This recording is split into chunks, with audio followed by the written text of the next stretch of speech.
So I recommend either doing something like that or having it all printed out in book form. And there's a lot of books you can buy. I recommend them in here so you can read them for yourself. In fact, I give away a free Mormon LDS manual. The Mormons have a manual. They tell you everything you need to do to prepare for. They believe it's going to be Jesus returning or whatever. But also, there's a free U.S. Army survival manual. You can download that. Those links are in this report. Martin, could you turn the microphone towards your face? Okay. So that's where you can get the knowledge. If knowledge is not hard to obtain, then what you need is stuff. Well, I'm going to go into what you need as far as stuff. First and foremost, you hear about bug-out bags. Well, a bug-out bag is supposed to carry like 72 hours worth of stuff. I highly recommend you have a bug-out bag, and I've got links that tell you what you can put in and what I've got in mind. And just a reminder, remember about mosquitoes. Mosquitoes are, they cause 240 million diseases a year. And that's a huge problem. I'm researching products that work well with mosquitoes. Afterwards, I'll show you some stuff I have. I don't want to take the time to show it now, but I have two lists. I have a short list, which is 100 things that disappear first in a disaster, and then I have a long list, which you can really get into this as far as what you think you need and what you want, what you really need. But some of the things that disappear first, for example, are generators, water filters, purifiers, portable toilets, seasoned firewood. Well, that's not so much in Florida. Lamp oil, wicks, lamps, Coleman fuel, guns, ammo, pepper spray, knives, clubs, bats, slingshots, hand can openers, honey, syrups, white, brown sugar, rice, beans, wheat, and you can read the whole list. These are the things that you have to decide. I would take the list and say, well, make a budget and start buying these items. Decide what you need the most. You'd be surprised how much you don't really have until you need it. I also recommend using these products and practicing with them. I'm going to read something a Sarajevo war survivor wrote. And this was someone who actually went through this, experiencing horrible things that can happen in a war: death of parents and friends, hunger and malnutrition, endless freezing cold, fear, sniper attacks. He said, stockpiling helps, but you never know how long trouble will last. So locate near renewable food sources. Living near a well with a manual pump is like being in Eden. After a while, even gold can lose its luster, but there is no luxury in war quite like toilet paper. Its surplus value is greater than gold.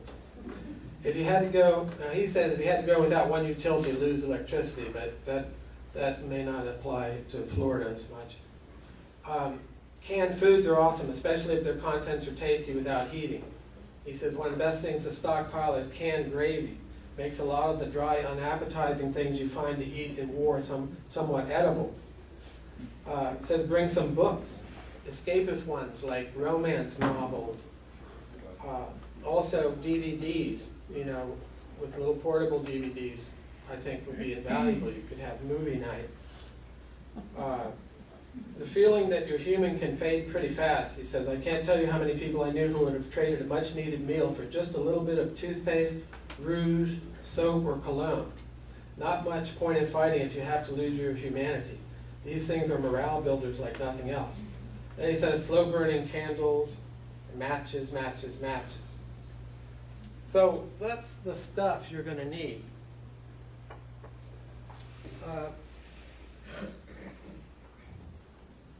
That's the stuff. Then there's practice. Practice, you should practice now, but you're probably going to practice later with the stuff. Because if you're like most people, you just get the stuff and you put it over there and you say, oh, I got it if I need it. But anyways, if you have enough knowledge and practice, you only really need a Rambo knife. I mean, you ever saw the movie Rambo? I mean, that's all you really need. I got a cheap little Rambo knife.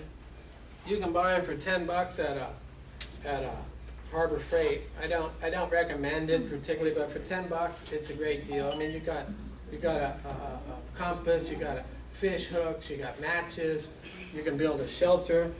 I highly recommend something like this, though. This is called a Hola Bushman. It's about 5 tools in one. It's a hammer, it's a saw, it's a machete or a knife, and it's an entrenching tool.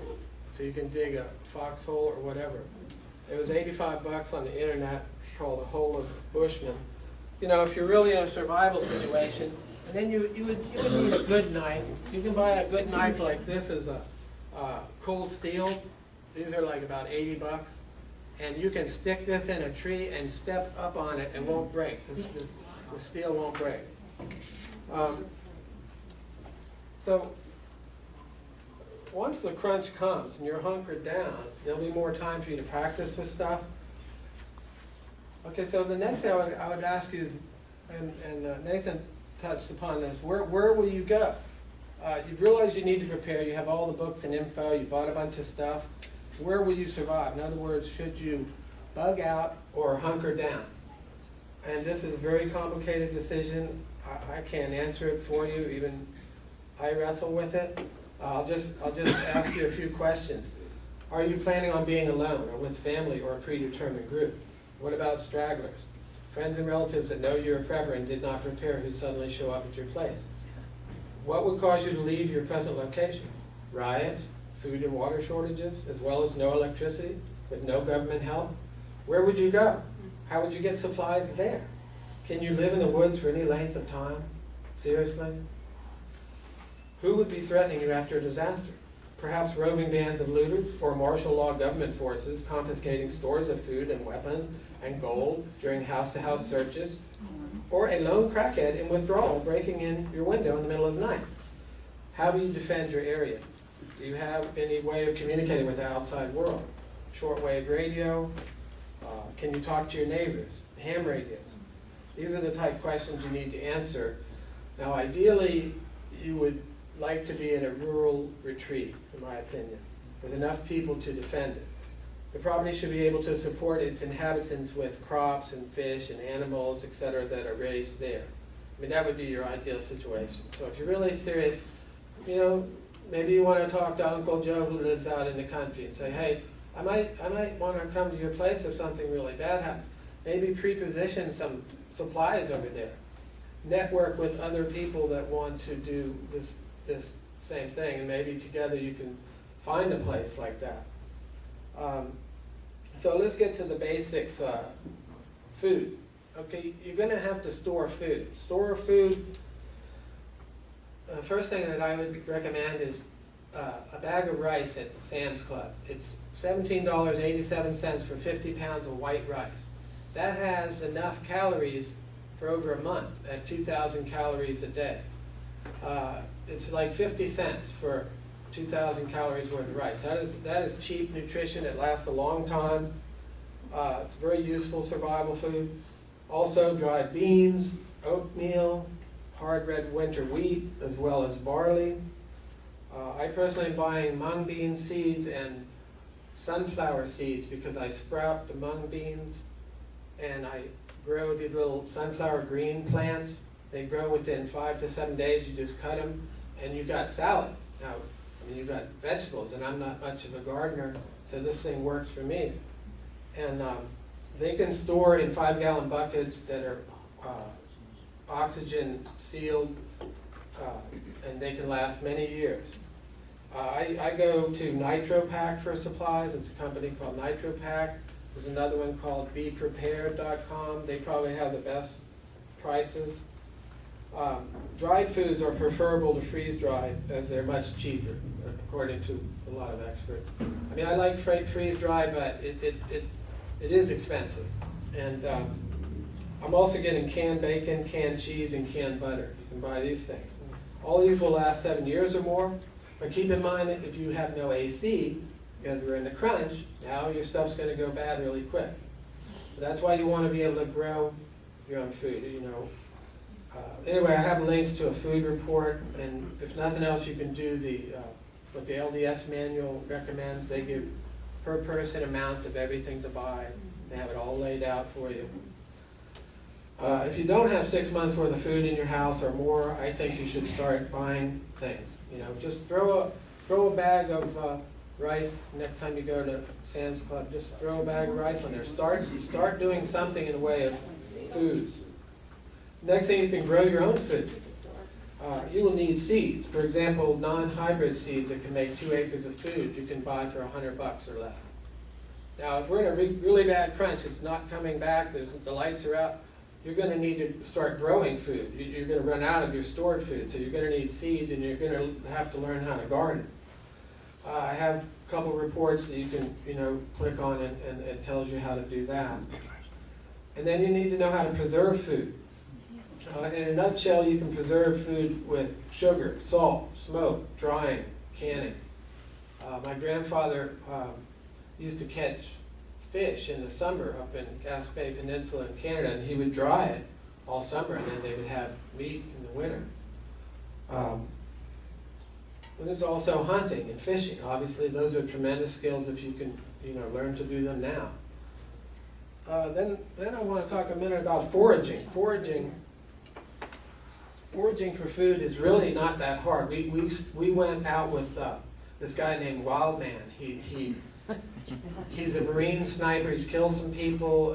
He's a little flaky. Sometimes he shows up late, but he's got to pick up. Then he leaves early to pick up his kid at school. But he's very knowledgeable about plants. You can Google him. I forget his website's name, but the government uses him to catch poachers in the Mayaca State Park. Anyway, he showed us. We went out with him. He showed us a bunch of plants you can eat, and it's quite obvious to me that you could survive very easily in the woods if you knew what to eat. And so I'm going to tell you a few things. I forgot all the really fancy plants, but I can say that there's about 6 things that you should be able to remember and you would never starve. One is cabbage palm. The heart of the cabbage palm is like celery. We chop off. It kills the plant, but it gets the job done to feed you. You chop it off, you chop down the middle. It's all in a report I give you here. Also, acorns. Acorns are I'm very excited about acorns. There was Indian tribes that lived here for 1,000 years, and they ate 40% of their diet was acorns. Acorns can last 2 years. You gather them up starting in about a month, and on into about February from the oak trees, and then you dry them in the sun with the hull, not shelled, and then the Indians used to put them in silos, and then you crack them open when you want to start processing them, and you have to rinse them for 3 days in water. You just rinse them 3 times a day for 3 days, then you can boil them for a minute or 2, and then you can just eat them. Or you can mash them down and make flour, and the flour lasts for quite a while. So they store well with no refrigeration, and you can sustain life on acorns very well. Another one is pine trees. Pine bark, okay? I know it sounds crazy, but you can eat the inner bark of a pine tree. Colonies of Americans were starving one day in like 17-something, and they met some Indians, and the Indians said, you fools, you can eat, look. And they chopped down a couple of trees, and they were eating like kings for a week. You slice the inner bark, and there's a report that shows you how to do that, and you can fry it like bacon. So one big pine tree could feed all of us right here, and there's a whole lot of pine trees out there. And the needles, you can boil them, and you can make tea. The cones, you can get the pine nuts from by putting them near fire. I've never done that, so I don't know exactly how to do that. So you can also eat dandelions. You can also eat cattails. Cattails are food all year round. In the spring, you get the shoots, you can eat them. In the winter, you can chop off the roots and bang them down into like a mush. And then in the late summer, when that brown thing is starting to grow, I think you can boil that and eat it when it's green, like corn on the cob. And then when it's totally mature, you put a bag over it and you shake all the flour off of it, the pollen, and you can make food. You can make bread from cattail pollen.